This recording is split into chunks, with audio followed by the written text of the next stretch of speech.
मी doctor Avinash Shinde. Straight drive चॅनलमध्ये आपलं सहर्ष स्वागत आहे. लोकसभा निवडणुका झाल्या, त्याचं कवित्व झालं, सगळं झालं, तरी पण भाजप समर्थक मतदारांच्या मनामध्ये हा प्रश्न उभा राहतोय की भाजप ही निवडणूक हरली कशामुळे आणि भाजपाचं नेमकं पानिपत नेमकं कुठल्या मुद्द्यांमुळे झालं. तर या व्हिडिओमध्ये मुद्देसूद विवेचन करायचा मी प्रयत्न केलेला आहे. भाजप एका मुद्द्यामुळे निवडणूक हरलेलं नाहीये मित्रांनो, त्याला अनेक मुद्दे कारणीभूत होते. पहिला सर्वात मोठा मुद्दा आहे की भाजपनं 543 पैकी नाही म्हटलं तरी 413 जागांवरती स्वतः निवडणूक लढवली आणि बाकीच्या ज्या जागा होत्या त्या भाजपनं मित्र पक्षांना देऊन टाकल्या.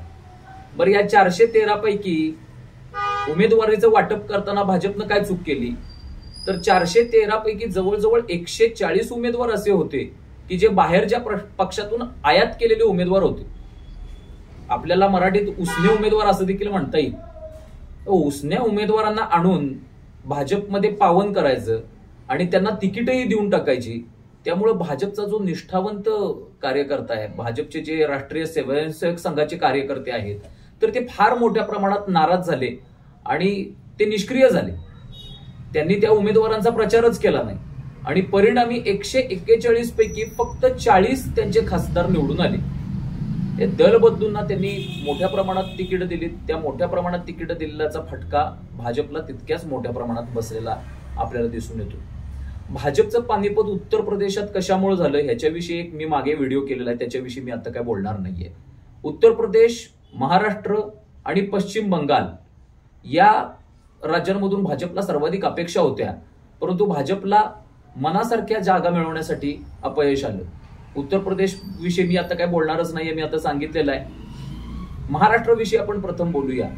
महाराष्ट्रामध्ये पहिल्यापासूनच भाजपची जी समीकरणं आहेत तर ती चुकत गेली.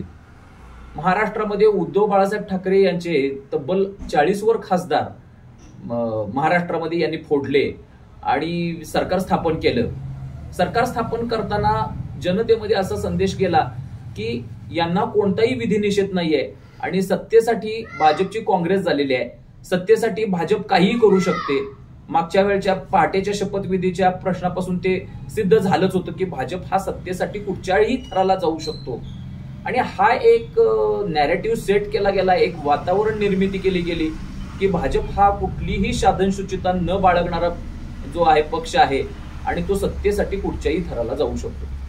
बरं, हे 40 जण भाजपनं फोडले, आमदार त्यांनी मिळवले, सत्ता स्थापन केली, त्याच्याविषयी देखील कुणाचंच काही दुमत असण्याचं कारण नव्हतं. भाजपवरती प्रेम करणारे जे लोक आहेत, भाजपवरती प्रेम करणारे जे मतदार आहेत, तर ते त्याच वेगानं आणि त्याच गतीनं प्रेम करत होते.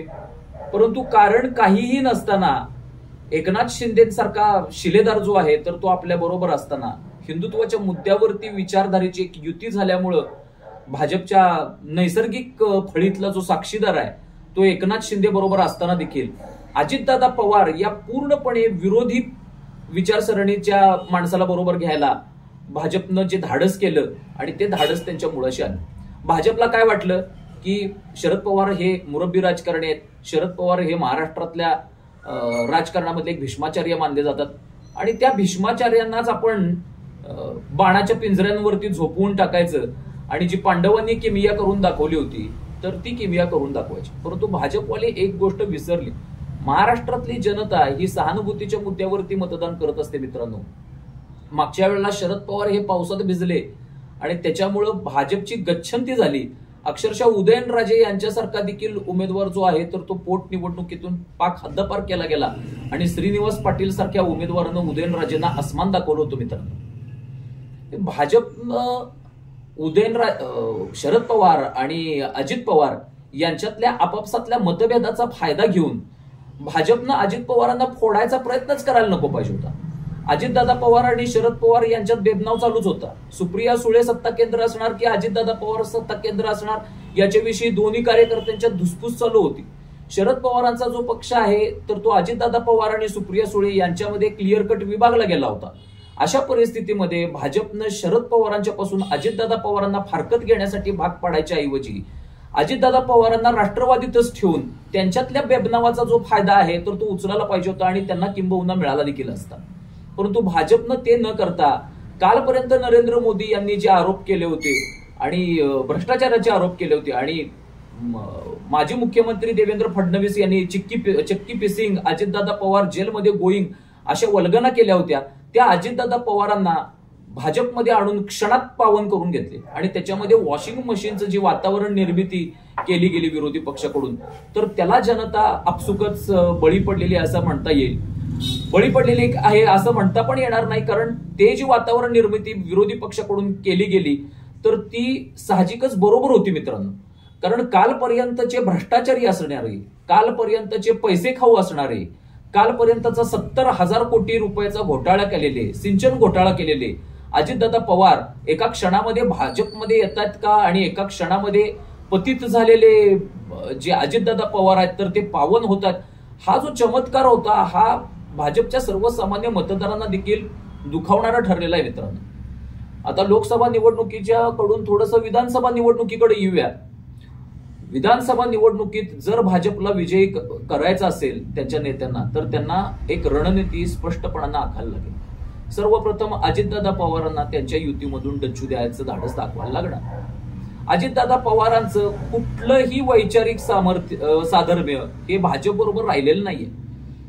एकनाथ शिंदे यांची शिवसेना असू दे किंवा राज ठाकरे यांची महाराष्ट्र नवनिर्माण सेना असू दे, हे जे पक्ष आहेत तर ते विचारधारेमुळे, राजकीय विचारधारेमुळे भाजपच्या जवळचे आहेत. अजितदादा पवारांची जी राष्ट्रवादी काँग्रेस आहे तर ती भाजपच्या बिलकुलही विचारधारेच्या दृष्टिकोनातून जवळची नाही. त्यामुळे भाजपला त्यांना डच्चू द्यायला पाहिजे, अन्यथा महाराष्ट्र जिंकणं हे महाविकास आघाडीसाठी एक डाव्या हाताचा मळ होऊन जाईल मित्रांनो. देवेंद्र फडणवीस यांच्यासारख्या नेत्यांना बाजूला करून भाजपनं एकनाथ शिंदे यांना मुख्यमंत्री केलं आणि आपलं जे हत्यार आहे, मुख्य हत्यार आहे, आपलं जे ब्रह्मास्त्र आहे तर तेच बाजूला ठेवलं. याचा देखील परिणाम भाजपच्या कोर वोटर्सवरती झालेला आहे मित्रांनो.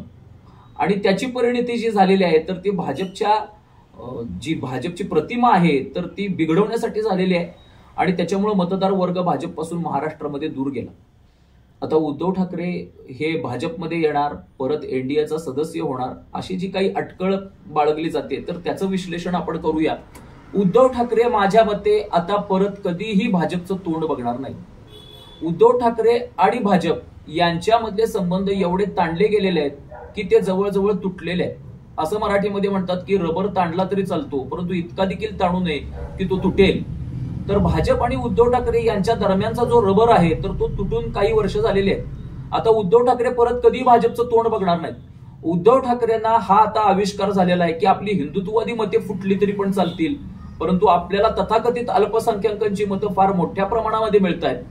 कारण मुंबईमध्ये त्यांनी ज्या जागा जिंकल्या त्या तथाकथित अल्पसंख्याकांच्या मतांवरती मित्रांनो जिंकलेल्या आहेत. त्यामुळे उद्धव ठाकरेंना आता हिंदुत्ववादी मतांची गरजच राहिलेली नाहीये.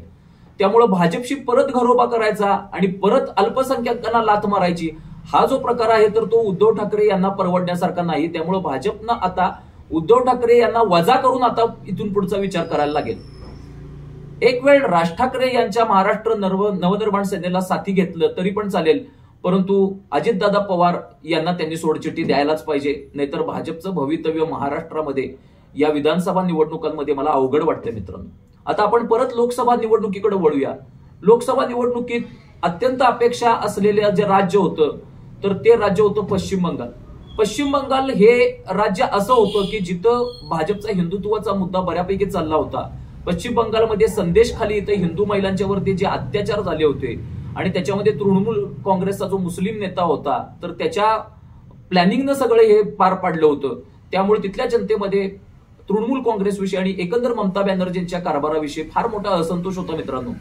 परंतु तो कॅश करायला भाजप कमी का पडलं? भाजपच्या अत्यंत महत्वाच्या कार्यकर्त्यांच्या तिथं हत्या करण्यात आल्या. काही जणांची तर शिर काटून धडं जी आहेत तर ती वृक्षाला टांगण्यात आली. इथपर्यंत तृणमूल काँग्रेसच्या गुंडांनी मजल मारली आणि त्यांना गुंडगिरीनं उत्तर द्यायचं होतं तर त्याच्यामध्ये भाजप कमी पडला मित्रांनो. भाजपच्या हातात सत्तेच्या दोऱ्या असताना देखील भाजपनं सर्व हिंदुत्ववाद्यांचा दबाव असून देखील तिथं राष्ट्रपती राजवट लागू जिथं केली नाही तिथं ममता बॅनर्जी यांचं मनोधैर्य वाढलं आणि त्याची परिणती होती तर ती जागा कमी होण्यात झालेली आहे. केरळमध्ये देखील आपल्याला असंच म्हणता येईल. केरळमध्ये भाजपला 1 जागा मिळाली, परंतु त्याच्यापेक्षा देखील जास्त जागा भाजपला मिळू शकल्या असत्या. परंतु बंदी घातलेल्या PFI संघटनेनं याच्या पूर्वी हिंदुत्ववादी कार्यकर्त्यांचं जे शिरकाण केलं, हिंदुत्ववादी कार्यकर्त्यांच्या ज्या हत्या केल्या, त्या भाजपच्या मुळाशी आल्या. त्यांना योग्य ते उत्तर देण्यासाठी भाजप सरकार सक्षम ठरलं नाही. भाजपच्या हातात 303 सीट्स देऊन उपयोग तरी काय झाला, असे हिंदुत्ववादी प्रश्न खासगीमध्ये विचारताना दिसत होते. आणि आता देखील तेच हिंदुत्ववादी प्रश्न जे आहेत, बाजू आहे, तर ते भाजपला मांडण्याची गरज आहे. 303 खासदार असताना देखील पश्चिम बंगालमध्ये आणि केरळमध्ये राष्ट्रपती राजवट का लावली नाही, याचं उत्तर भाजपला द्यावं लागेल. आणि भाजपची ती फार मोठी घोडचूक आहे. भाजपची सगळ्यात मोठी घोडचूक आणखी एक सांगता येईल की 303 खासदार असताना देखील त्यांनी समान नागरी कायदा आणि जनसंख्या नियंत्रण कायदा याची अंमलबजावणी केली नाही आणि ते बिल पास होऊ दिलं नाही. 370 कलम असेल, CAA कायदा असेल आणि राम मंदिर असेल, हे मुद्दे हिंदुत्वाचे जरूर होते, परंतु आता त्या मुद्द्यांपेक्षा देखील प्रभावी मुद्दे जे होते तर ते जनसंख्या नियंत्रण कायदा आणि समान नागरी कायदा, म्हणजे ज्याला आपण युनिफॉर्म सिव्हिल कोड म्हणतो इंग्लिशमध्ये, तर तो कायदा जे हिंदूंच्या दृष्टिकोनातून कळीचा मुद्दा होता, वक्फ बोर्डाचा कायदा असेल, या मुद्द्यांची सोडवणूक भाजपनं 303 खासदार असतानाच करायला पाहिजे होती. ती सुवर्णसंधी भाजपनं पण दवडली आणि भाजपला मतदान करणारे जे हिंदू होते तर त्यांनी देखील ही सुवर्णसंधी लढवली. म्हणजे अशा पद्धतीनं मित्रांनो म्हणता येईल की टाळी कधी एका हातानं वाजत नाही. भाजपनं या चुका केल्या तर भाजपच्या मतदारांनी देखील चुका केलेल्या आहेत. भाजपच्या मतदारांनी आपल्या पक्षाच्या ज्या चुका आहेत तर त्या पोटात घालून ही एक शेवटची संधी भाजपला द्यायला पाहिजे होती आणि पूर्णपणे बहुमतांती सरकार जे भाजपचं आहे तर ते स्थापन करायला पाहिजे होतं. या निमित्तानं असं म्हणता येईल की जनतेनं ती संधी देखील दवडलेली आहे. या विषयावरती भाष्य करण्यासाठी मी खास आपल्यासाठी हा व्हिडिओ समोर आणलेला आहे. याला लाईक करा, माझं चॅनल सबस्क्राईब करा आणि मला पाठिंबा द्या, जेणेकरून मी माझं राजकीय विश्लेषण आहे आणि बाकीचं सगळं विश्लेषणात्मक जे स्पष्टीकरण आहे ते तुम्हाला मी देऊ शकेन. परत एकदा मी तुम्हाला सांगेन की माझ्या चॅनलचं जे आहे तर ते पाठिंबा वाढवा, माझ्या चॅनलला सपोर्ट करा. जय हिंद, जय महाराष्ट्र, वंदे मातरम.